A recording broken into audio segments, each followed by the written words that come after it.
ሰላም መንግስት የንግድ ቤቶችን መንጠቅ መጀመሩን ሰምተናል። በዚህም መሰረት ከአንድ በላይ ሱቅ በስማቸው የሚገኝ ሰዎች አንድ ሱቅ ብቻ ቀርቶላቸው ሌላውን መነጠቅ መጀመራቸው ነው የታወቀው። ይህ አሰራርም በሁሉም የአዲስ አበባ ክፍለ ከተማዎች እየተተገበረ እንደሚገኝም አውቀናል። መንግስት ሱቆችን መንጠቁን በተመለከተ የወጣውን ዝርዝር መረጃ አንድ በአንድ ወደ እናንተ እናደርሳለን። እስከ መጨረሻው አብራችሁን ቆዩ። በተለያዩ አካባቢዎች ከአንድ ሱቅ በላይ የያዙ ሰዎች ሱቃቸው እየተነጠቀ እንደሚገኝ ያገኘነው መረጃ ያመለክታል። በራሳቸው ወይም በትዳር አጋራቸው ከአንድ በላይ ሱቅ ያላቸው የሱቅ ባለቤቶች ሱቁ እየተነጠቀ ሱቅ ለሌላቸው ሰዎች በመተላለፍ ላይ መሆኑን የተገለጸው የአዲስ አበባ ከተማ አስተዳደር የቤቶች አስተዳደር ጽሕፈት ቤት በ2015 የወጣ ሕግን ተግባራዊ በማድረግ ላይ እንደሚገኝና የሱቆቹ ነጠቃም ከዚህ ሕግ ጋር የተያያዘ መሆኑን አስታውቋል። ይህ የሱቅ ነጠቃ በተለያዩ አካባቢዎች እየተካሄደ መሆኑን ነው ያገኘነው መረጃ የሚያመለክተው። በአቃቂ ቃሊቲ ክፍለ ከተማ ወረዳ 3 የሚገኙ 96 ነጋዴዎች ከ30 ዓመታት በላይ ሲሰሩበት የነበረውንና በራሳቸው ሀብት ያለ የመስሪያ ሱቆች ያለ አግባብ አስረክቡ መባላቸውን ተናግረዋል። ክፍለ ከተማው ከአንድ ቦታ የመስሪያ በላይ ያላቸው ነጋዴዎች አንዱን እንዲያስረክቡ መመሪያው በሚያዘው መሰረት ተግባራዊ ማድረጉን ገልጿል። ከነጋዴዎቹ አብዛኛዎቹ በ1985 ዓ.ም ባዶ ቦታ የነበረውን በራሳቸው ሀብት ሱቅ በማድረግ ሲሰሩ መቆየታቸውን በወቅቱ በነበረው አሰራር ይፈቀድ ስለነበር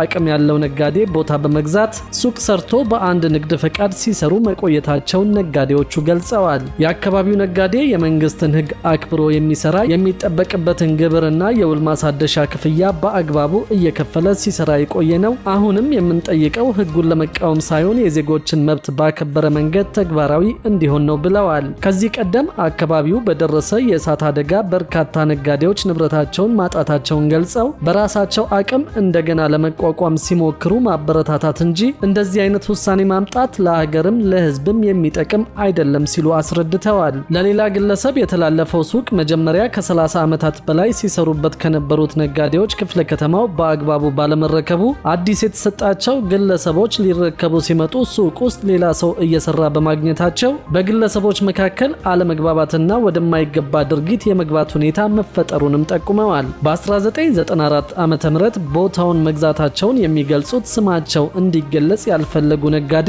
በሁለት ውል በአንድ ንግድ ፍቃድ እየከፈሉ ከባለቤታቸው ጋር በልብስ ስፌት ስራ ላለፉት ዓመታት ሲሰሩ መቆየታቸውን ገልጸዋል። መጀመሪያ ገዝተውት የነበረው ቦታ የልብስ ስፌት ስራ ለመስራት የማያስችል በመሆኑ አጠገቡ የነበረውን ሱቅ ጨምረው መግዛታቸውን ያስረዱት። በ2016 ዓ.ም ሁለት የንግድ ቦታ በአንድ ሰው ስም መያዝ የሚከለክል መመሪያ መውጣቱንና ግማሹን ከፍለው የሚመርጡትን ሱቅ ወስደው የአንዱን ውል ማደስ እንደሚችሉ እንደተነገራቸው የተከፈለውን አንደኛው እንደታሸገና በአንዱ ብቻ ሲሰሩ መቆየታቸውን አስረድተዋል። የታሸገው ሱቅ እንዲከፈትላቸው መጠየቅ ሲጀምሩ ሰኔ ወር 2017 ዓ.ም ሁለቱንም ሱቆች እንዳሸጉባቸውና ለምን ብለው ሲጠይቁ አንዱን ካላስረከቡ እንደማይከፈትላቸው እንደተነገራቸው ገልጸዋል። ምን ብዬ ነው ማስረክበው? የለፋውበት ስንት ቅርስና ጌጥ ያጣውበትን ቤትና ንብረት በነፃ እንዳገኘውት እንዴት ዝም ብዬ ትቼ እወጣለሁ ብዬ ብጠይቅም መልስ የሰጠኝ የለም። በኋላም አንዱን አሽገው አንዱን ከፍተውልኝ ሄዱ ብለዋል። ከ30 ዓመታት በላይ እንደሰሩበት የሚገልጹት ሌላ ነጋዴ በበኩላቸው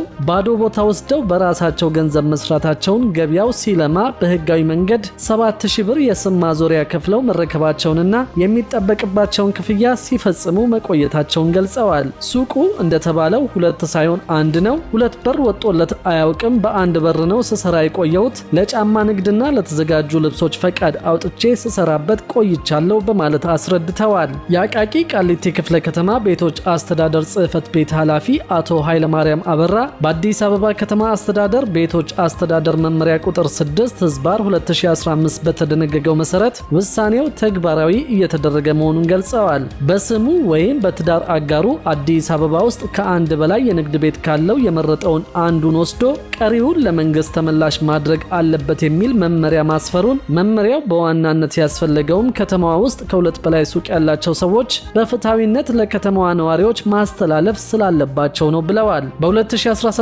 በጀት ዓመት ከተማ አስተዳደሩ በሁሉም ክፍለ ከተማ ያሉ ከዚህ ጋር የተያያዙ ጉዳዮችን ኦዲት አድርጓል። በዚህም አሁን ቅሬታ የተነሳበት በአቃቂ ቃሊቲ ክፍለ ከተማ ወረዳ 3 የሚገኙ 96 ግለሰቦች ሁለትና ከዚያ በላይ ንግድ ቤት እንዳላቸው በኦዲት በመረጋገጡ ካለፈው ዓመት ጀምሮ ለነዋሪዎቹ ግንዛቤ ተፈጥሯል፣ የጽሑፍ ማስጠንቀቂያም ተሰጥቷቸዋል በማለት ገልጸዋል። ወረዳው ይህንን መነሻ በማድረግ ሁለትና ከዚያ በላይ የንግድ ቤት ያላቸው ግለሰቦች የመረከብ ስራ ማከናወኑን፣ በወቅቱ 39 ነጋዴዎች በጋራና በተናጠል ጉዳዩን ወደ ፍርድ ቤት መውሰዳቸውን፣ ነገር ግን ፍርድ ቤቱ በመመሪያው መሰረት የቀረበለት አቤቱታ እንደማያስኬድ በመመልከት ውድቅ ማድረጉን ተናግረዋል። ከተማ አስተዳደሩ የተለቀቁትን ቤቶች በአሰራርና በመመሪያው መሰረት በኮሪደር ልማት ለተነሱ ነጋዴዎች በዕጣ ማስተላለፉንና ይህም በሁሉም ክፍለ ከተማዎች ተግባራዊ መደረጉን አስረድተዋል። አብዛኛዎቹ ግለሰቦች በራሳቸው ንብረት ቦታውን ገዝተው ራሳቸው አልምተው ሲሰሩበት እንደመቆየታቸው ሁለትና ከዚያ በላይ የንግድ ሱቅ ስላላቸው መመለስ ቢኖርባቸውም ያወጡትን ንብረት ሊመልስ የሚችል ገንዘብ ማግኘት የለባቸውም ለሚለው ጥያቄ ደግሞ ነዋሪዎች ቢጠቀሙበትም ቤቶቹን የሚያስተዳድራቸው መንግስት መሆኑንና መመሪያውን መነሻ በማድረግ ውሳኔው ተግባራዊ መደረጉን ኃላፊው አብራርተዋል። ለምሳሌ የመንግስት ቤት ወስዶ ሁሉም አካል ያድሳል። ቤት ቢደርሰው በተለያየ ምክንያት ቤቱን ቢለቅ በልማት ምክንያት ቢነሳ እንደተባለው ተመጣጣኝ የሆነ ካሳ የሚሰጥበት አሰራር አለ።